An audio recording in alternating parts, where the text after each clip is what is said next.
भारत पर गुलामी की जितनी भी निशानियां हैं उन सभी को कहीं ना कहीं धीरे धीरे करके खत्म किया जाएगा। और उसी की दिशा में उठाया गया यह एक सशक्त कदम, जो आईपीसी था उसके हिसाब से सेक्शन 302 मर्डर केस में आता था, बट नए वाले के हिसाब से ये स्नैचिंग का केस है। ब्रिटिश गवर्नमेंट अपने दिए गए दस्तावेजों को ही कहीं ना कहीं वो एविडेंस के रूप में मानती थी।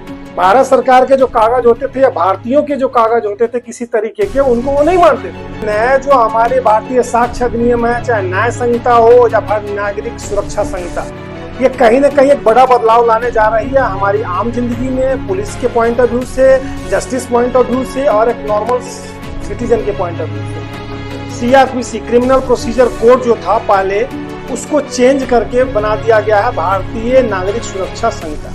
नमस्कार साथियों, मैं डॉक्टर असित एक बार फिर से आपके अपने चैनल अमेजिंग एसिड पे।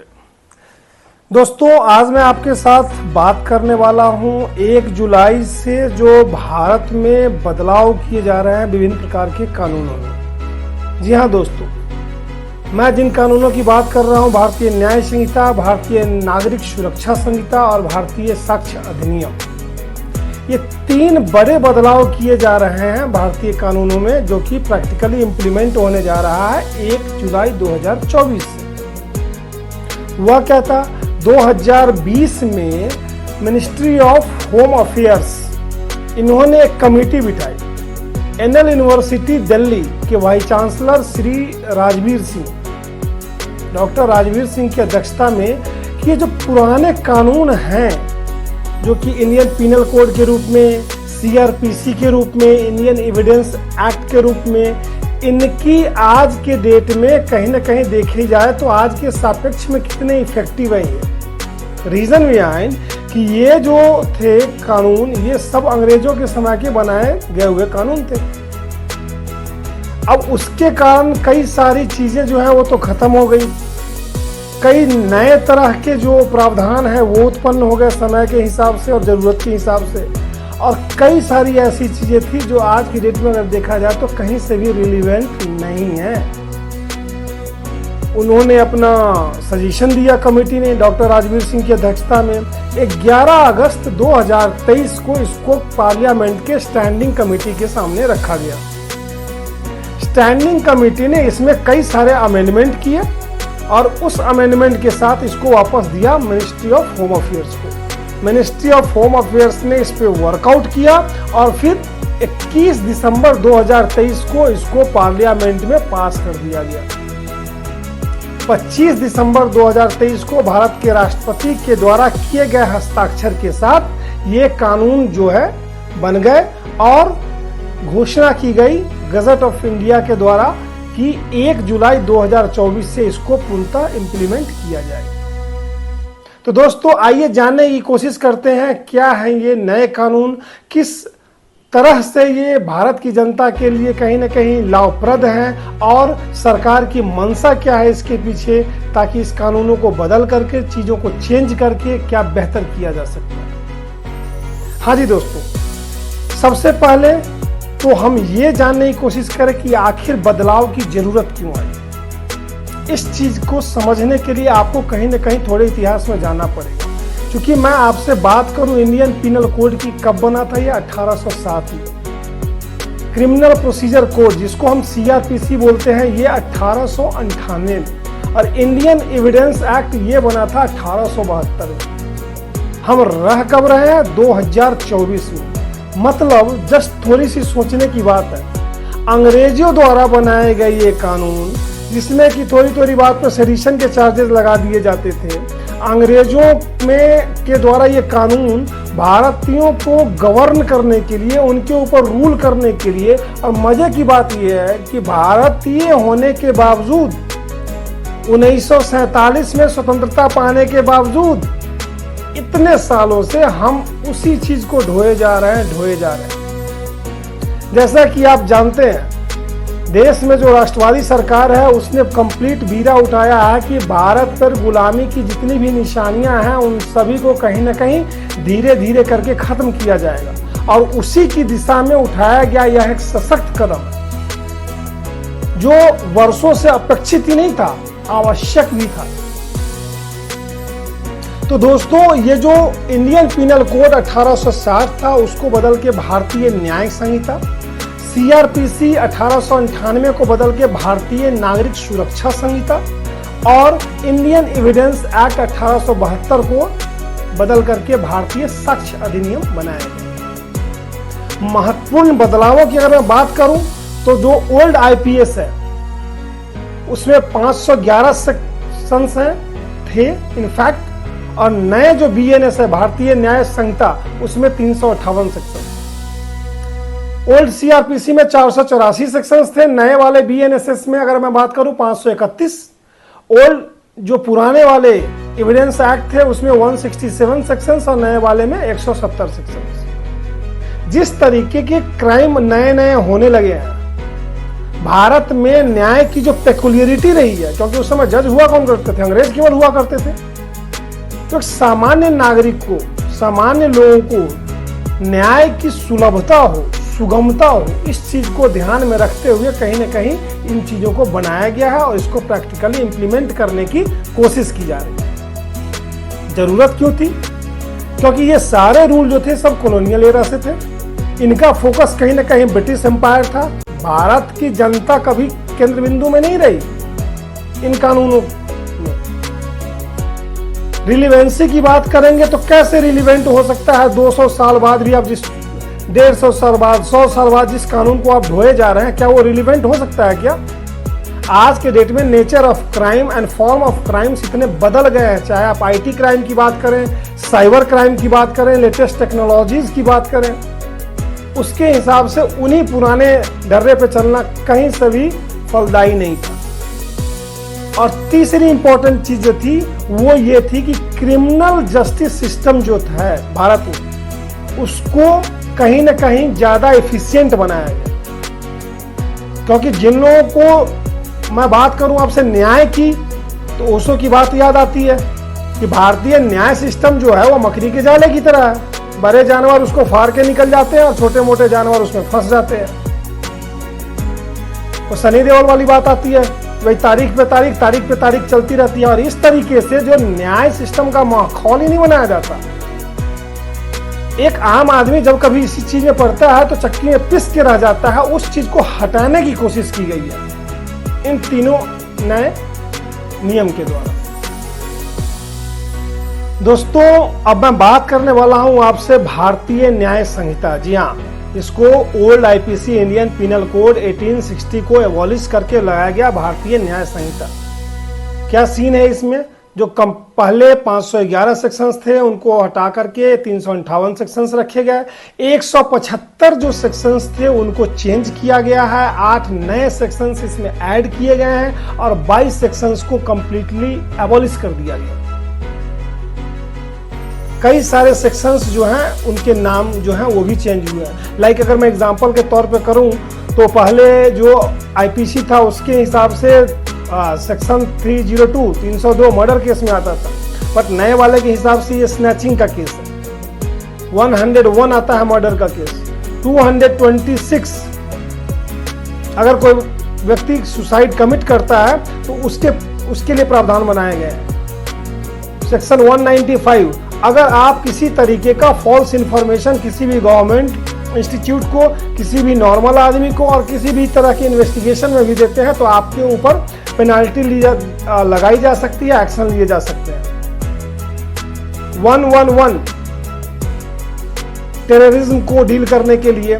सेक्शन 109 ऑर्गेनाइज्ड क्राइम्स जैसे किडनैपिंग हो गई, जैसे एक्सटॉर्शन हो गया, जितने भी ऑर्गेनाइज्ड क्राइम होते हैं उनके लिए इसमें व्यवस्था की गई है कि क्या पेनाल्टीज होंगी इसमें।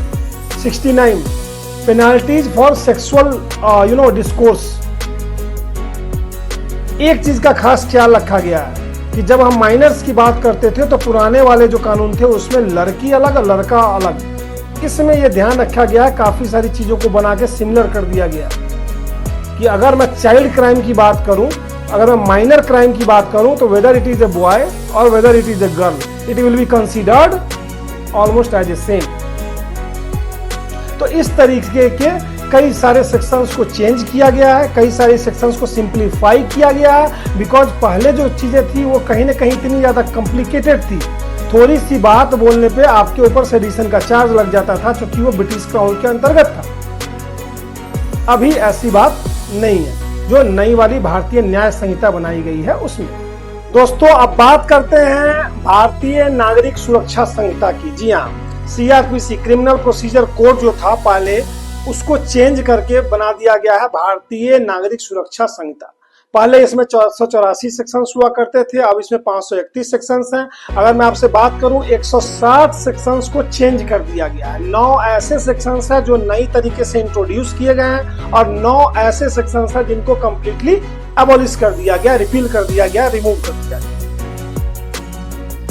कुछ हाइलाइट्स आपको बताता हूं ताकि आप महसूस कर सको कि भाई क्या नए चेंजेस हैं और क्यों ये आम आदमी के लिए जरूरी है। एक सिंपल सी बात, हथकड़ी का प्रयोग, जी हाँ, वो न्यूनतम कर दिया गया है। जब तक पुलिस को, जब तक जो एजेंसीज काम करती हैं उनको ये लगता नहीं है कि ये एक हैबिचुअल ऑफेंडर है, इसका खुला रहना एक बहुत बड़े लेवल पे लॉस कर सकता है किसी के जान माल की, तब तक किसी भी आदमी को हथकड़ी पहनाना not required. Power of attachment of property बढ़ा दिया गया। कोई इलीगल तरीके से, पहले क्या होता था भारत में, अब देखो मैं नाम नहीं लेना चाहूंगा, ऐसे बहुत सारे राजनेता भी हैं और ऐसे बहुत सारे अपराधी भी हैं जिन्होंने दबा के अपराध किया, जिन्होंने जम के भारतीय सरकार और लोगों की संपत्तियां लूटी, खुद मर गए, चले गए, उनके साथ उनका केस दफन हो गया और उनके किए गए पैसों पे उनके बेटे बेटियां सब मौज कर रहे हैं। आप भी बहुत कुछ जानते होंगे, बहुत लोगों को जानते होंगे ऐसा। तो उस चीज को कहीं ना कहीं मिनिमाइज करने के लिए कि power of attachment of property जो है, इसके राइट्स को बढ़ाया गया। तीसरी इंपॉर्टेंट बात कि रेप केस में पहले एक सब इंस्पेक्टर रैंक के पुलिस वालों के पास ही एक राइट था कि वो मेडिकल के लिए कभी अप्रोच कर सकते हैं या अप्लाई कर सकते हैं। अब अगर रेप केस आता है या इस तरीके की कोई घटना होती है तो पुलिस का एक अदना सा सिपाही भी रिटर्न दे करके अप्रोच कर सकता है मेडिकल अथॉरिटीज को कि आप इसका मेडिकल करवाइए।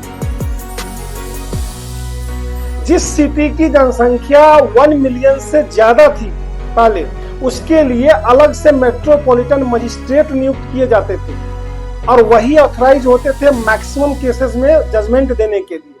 अब इस चीज की बाध्यता को खत्म कर दी गई है।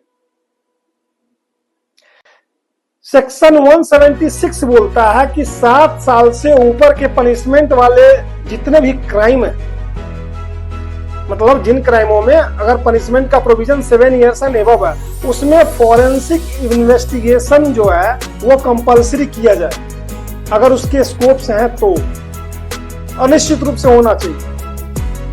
सेक्शन 173 कहता है कि इलेक्ट्रॉनिक मोड जो है वो हर चीज का परमिटेड है, हर चीज का इलेक्ट्रॉनिक मोड परमिटेड है। All type of cases, all type of trials, all types of inquiries, चाहे वो किसी भी अभियुक्त को वीडियो कॉन्फ्रेंसिंग के थ्रू जज के सामने प्रोड्यूस करना हो, या आपके जितने भी एविडेंसेस हैं या आपके पास जो प्रूफ हैं या फिर पुलिस के पास जितने भी एविडेंसेस प्रूफ्स हैं उसका इलेक्ट्रॉनिक फॉर्म हो। कोई जरूरी नहीं है कि पुलंदा बना करके, इतना बड़ा पुलंदा बना के फिर जज के सामने जाना। 1200 पेज, 4000 पेज की चार्जशीट दाखिल हो रही है, 6-6 महीना जज पढ़ रहे हैं उसको, फिर वो 12,000 पेज का जजमेंट निकाल रहे हैं। जी नहीं, उन चीजों को एबॉलिश कर दिया गया है। इलेक्ट्रॉनिक फॉर्म में सिंपल पेन ड्राइव में लेकर के आप उनको दे दीजिए and it will be valid and will be considered as strongly as paper records. ये एक सबसे अच्छी बात हुई है। पुराने सीआरपीसी में क्या प्रोविजन था कि डेथ पेनाल्टी को छोड़ के जितने भी सजा वाले लोग थे इंक्लूडिंग लाइफ इम्प्रिजनमेंट, वो जब आधी सजा काट लेते थे तो उसके बाद उनको पर्सनल बेल बॉन्ड पे उनको रिहा कर दिया जाता था। इसमें इंक्लूजन किया गया है डेथ के साथ में, अगर आप लाइफ इम्प्रिजनमेंट पे हैं और वो लाइफ इम्प्रिजनमेंट के अलावा भी कोई अगर ऐसी सजा आपके पास है जो कि नेशनल सिक्योरिटी को इंडेंजर कर सकती है तो आप पर यह नियम लागू नहीं होता है। आजीवन कारावास है, आपको काटना पड़ेगा। दोस्तों मैं बात करने वाला हूं भारतीय साक्ष्य अधिनियम के बारे में। जी हाँ, भारतीय साक्ष्य अधिनियम जो इंडियन एविडेंस एक्ट था पहले 1872 का, उसको बदल के भारतीय साक्ष्य अधिनियम कर दिया गया। पहले इसमें कहीं ना कहीं 167 सेक्शंस हुआ करते थे, अब उसमें बदल के 170 सेक्शंस हो गए, जिसमें कि 23 सेक्शंस को अमेंड किया गया है, 5 को कंप्लीटली रिपील कर दिया गया, रिमूव कर दिया गया है और एक नया सेक्शन उसमें ऐड किया गया। सेक्शन 57 बोलता है, जो कि बहुत ही इंपॉर्टेंट एडिशन है, कि इलेक्ट्रॉनिक रिकॉर्ड, किसी भी चीज का इलेक्ट्रॉनिक रिकॉर्ड जो है वो as a primary evidence consider किया जाएगा। जब आपके ऊपर कोई केस होता था, कोई चार्जेज होते थे, तो जो आप लिख करके देते थे उन्हीं को कोर्ट मान्यता देती थी, बाकी चीजों को कोई मान्यता नहीं। आज के डेट में हर एक आदमी के हाथ में मोबाइल है, इंस्टेंटली उन चीजों से रिकॉर्ड होती है एविडेंसेस, और कई सारे गैजेट्स हैं। तो प्राइमरी एविडेंस के रूप में इलेक्ट्रॉनिक मींस, चाहे वो किसी भी मींस किसी भी तरीके से हो, उस रिकॉर्ड को कहीं ना कहीं आपको उसको वैल्यू दिया जाएगा और उसको कंसीडर किया जाएगा। दूसरी चीज, उसका सेम लीगल इंपैक्ट होगा जो कि पेपर रिकॉर्ड्स का हुआ करता था, किसी भी तरीके का कोई उसमें भेदभाव नहीं माना जाता। सेक्शन 24 बोलता है कि ज्वाइंट ट्रायल होगा। सपोज कोई एक जैसे कोई एक डिफॉल्टर है किसी केस में, और वो कोई क्राइम करके यहाँ से भाग जाता है इंडिया, उसके साथ वाले शागिर्द यहाँ रुक जाते हैं। अब वो केसेस पेंडिंग चलते रहते हैं, क्योंकि वो यहाँ पे है नहीं, वो आएगा, पकड़ा जाएगा, फिर उसके ऊपर सेपरेट केस चलेगा और इनके ऊपर सेपरेट केस चलेगा। जी नहीं, नया कानून कहता है कि उसके ऊपर भी इनके साथ ही केसेस रन होंगे। जो भी प्रक्रिया चलती रहेगी उसमें वो भी इन्वॉल्व रहेगा, चाहे वो हो या नहीं हो। उसके बाद सेक्शन 58 कहता है कि जो सेकेंडरी एविडेंसेस होते हैं, सेकेंडरी डॉक्यूमेंट्स होते हैं, उसकी लिस्टें बढ़ा दी गई हैं। पहले लिमिटेड हुआ करती थी, क्योंकि ब्रिटिश गवर्नमेंट अपने दिए गए दस्तावेजों को ही कहीं ना कहीं वो एविडेंस के रूप में मानती थी। भारत सरकार के जो कागज होते थे या भारतीयों के जो कागज होते थे किसी तरीके के, उनको वो नहीं मानते थे। लेकिन सेक्शन 58 में इसकी व्यवस्था की गई है, इन भारतीय साक्ष्य अधिनियम में, सेकेंडरी जो डॉक्यूमेंट्स है, जैसा कि मैं आपको बताऊं, आज के डेट में आधार है। आधार आपका एक क्राइम डॉक्यूमेंट बन गया है, करेक्ट। वोटर आईडी कार्ड हो गया, आपके पासपोर्ट्स हो गए, आपके ड्राइविंग लाइसेंस हो गए, आपके ऐसे कई सारे डॉक्यूमेंट्स हैं जिनको की इसमें मान्यता दी गई है कि वो एज ए प्रूफ आपके काउंट होंगे। तो इस तरीके से भारतीय साक्ष्य अधिनियम को सिंप्लीफाई करने की कोशिश की गई है, ताकि एक आम आदमी को एविडेंस के चक्कर में कहीं ना कहीं ना तो सिस्टम के द्वारा गोल गोल गोल गोल घुमाया जाए और ना ही उसे कहीं भटकना पड़े। दोस्तों, इस तरीके से हम देख पा रहे हैं कि ये नया जो हमारे भारतीय साक्ष्य अधिनियम है, चाहे न्याय संहिता हो या फिर नागरिक सुरक्षा संहिता, ये कहीं ना कहीं एक बड़ा बदलाव लाने जा रही है हमारी आम जिंदगी में, पुलिस के पॉइंट ऑफ व्यू से, जस्टिस पॉइंट ऑफ व्यू से और एक नॉर्मल सिटीजन के पॉइंट ऑफ व्यू से। मैं कंक्लूड करूं इसके पहले मैं दो बड़ी बातें बताता हूं आपको इन तीनों कानूनों की, तीनों नियमों की। एक पहली चीज की कई सारी चीजों को टाइम बाउंड किया गया है यहाँ पे। सपोज रेप एग्जामिनेशन है तो 7 डेज के अंदर में आपको एग्जामिन करवाना ही करवाना। पुलिस वालों की लचरगिरी क्या होती थी, काम कर रहे हैं, हो रहा है, कर रहे हैं, हो रहा है, जानबूझ के चीजों को डिले करना। और ऐसे केसेस में क्या होते थे कि वहां पे साक्ष्य नष्ट हो जाते थे, कई बहुत ऐसी चीजें होती थी जो खराब हो जाती थी, बाद में पुलिस का, हम ऐसे कई केसेस आते हैं, चाहे वो आरूसी तलवार केस हो या फिर आप ऐसे कितने केसेस हैं, मल्टीपल केसेस इंडिया में आपको मिल जाएंगे एज एन एग्जांपल, जहां पे आपको ये चीजें मिलेंगी। तो इसलिए टाइम फ्रेम डिसाइड किया गया, एक टाइम बाउंड कर दिया गया। अगर किसी केस का अदालत में उसकी पूरी की पूरी डिस्कशन जो होती है, जिरह जो होती है, बहस होती है, वो फिनिश हो चुकी है, उसके 30 दिन के अंदर जज को उसके ऊपर वर्डिक्ट सुनाना है। जी हाँ दोस्तों, ये नहीं कि आज खत्म हो गया और आप 2 साल 3 साल के बाद उसके ऊपर वर्डिक्ट, फैसला सुरक्षित रख लिया गया और हम सुनाएंगे। जी नहीं, ये नहीं चलेगा। 90 दिन के अंदर पुलिस को या फिर न्यायिक प्रक्रिया में जो भी लोग हैं उनको प्रोग्रेस ऑफ इन्वेस्टिगेशन जो है वो विक्टिम को बताना पड़ेगा। One of the strongest thing in favour of A common citizen, कि अगर आप विक्टिम हैं तो 90 दिन के अंदर आपके अगेंस्ट में इन्वेस्टिगेशन कहां पहुंची, कहां तक वो लोग पहुंचे, क्या क्या चीजें ऐड हुई, कौन कौन से एविडेंसेस कंसीडर किए गए, ये सारी चीजें विक्टिम को बतानी पड़ेंगी। अगर आपको अरेस्ट किया जाता है किसी केस में शक के आधार पर या फिर पुलिस के द्वारा किसी भी नियम का हवाला देकर, तो पहले क्या था, आपके जो गैजेट्स थे वो सीज कर लिए जाते थे, आपकी सारी चीजें पुलिस के द्वारा सीज कर ली जाती थी और चीजें वहीं खत्म हो जाती थी। अभी आपको ये अधिकार मिलता है कि आप अपने किसी रिलेटिव को इन्फॉर्म कर सकते हैं। जी हाँ दोस्तों, और विद इन 24 आवर अगर आप इस कंडीशन में नहीं हैं तो ये पुलिस की प्राइम ड्यूटी है कि आपके रिलेटिव को या फिर आपके घर वाले को वो इन्फॉर्म करेंगे कि आपको पकड़ लिया गया है इस केस में। और सबसे मजे की बात जो शायद एक आम आदमी के लाइफ में कहीं ना कहीं एक अच्छा इम्पैक्ट डालती है, दैट इज 0 FIR। खूब कहानियां सुनी होगी आप लोगों ने पेपर में, दो पुलिस लड़ रहे हैं, ये हमारा मामला नहीं, उनके क्षेत्र का मामला है, या उनका नहीं इनका मामला है, लाश पड़ी रही इतने देर तक, ये एविडेंस पड़े रहे इतने देर तक, ये कहानी इतने देर तक होती रही, पुलिस आपस में उलझती रही। आप कई बार महसूस किए होंगे कि जब आप जाते हैं केस लेके थाने में, थाना बोलता है नहीं ठीक से याद करो, यहाँ हुआ था नहीं वहाँ हुआ था, उस पुलिस स्टेशन में जाओ, वहाँ जाओ, ये देखो, आप तो रहने वाले वहाँ के हो, वहाँ कराओ, जहाँ जाओगे वो बोलेगा घटना वहाँ हुई है वहाँ जाओ। जी हाँ दोस्तों, ये सारी चीजें समाप्त कर दी गई है। 0 FIR मीन्स किसी भी घटना के लिए आप किसी भी पुलिस स्टेशन में आप कभी भी कोई कंप्लेंट दर्ज करा सकते हैं। और मजे की बात यह है, इसके लिए आपको दोनों फॉर्म दिए गए हैं। मतलब आप अगर पुलिस स्टेशन नजदीक में है तो फिजिकली जाके कंप्लेन लॉन्च कर सकते हैं, और अगर नहीं है तो आप डिजिटली कर सकते हैं। जितने भी डिजिटल प्लेटफॉर्म्स दिए गए हैं पुलिस के द्वारा, का जुडिशियल सिस्टम्स का, गवर्नमेंट सिस्टम्स का, वो सारी चीजें वैलिड कंसीडर की जाएंगी यहाँ पे भारतीय साक्ष्य अधिनियम में। ये नहीं है कि आपने किसी को ईमेल कर दिया तो वो वेरीफाई होगा सही है नहीं है, फिर आपने अगर किसी को ईमेल किया है इसका मतलब है कि आपने किसी को चिट्ठी लिखी है, आपने किसी को कागजों में वो दस्तावेज दिए हैं, अगर उसके साथ आपके अटैचमेंट है तो ये कंसीडर किया जाएगा। चाहे किसी भी क्षेत्र के आप कहीं के भी रहने वाले हो, आपके साथ घटना कहीं भी हुई हो, और ये क्यों किया गया है, सुगम करने के लिए, नागरिकों को सरल तरीके से न्याय मिल सके।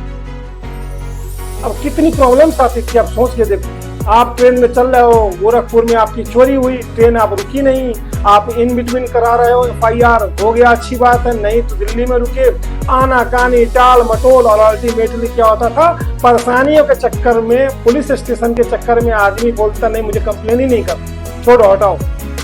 इन चीजों को ध्यान में रखते हुए एक सामान्य नागरिक के लिए उसके लाइफ को सरल बनाने के लिए, भारतीय जुडिशियल सिस्टम को सरल बनाने के लिए, न्याय सही तरीके से कॉमन मैन के पास डिलीवर हो सके, उसमें जो पेकुलियरिटी क्रिएट कर दी गई थी उसको हटाने के लिए इन तीनों नियमों को लाया गया। आशा करता हूं कि इन तीनों नियमों के बारे में जो मैंने बताया वो आपको पसंद आया होगा। अगर अच्छा लगे लाइक करें, शेयर करें, सब्सक्राइब करें, बेल आइकन दबाना बिल्कुल ना भूलें ताकि मेरे नए नए वीडियो आप तक पहुंचते रहें। और मिलते हैं जल्द नए और चर्चे के साथ एक नए विषय पर। धन्यवाद।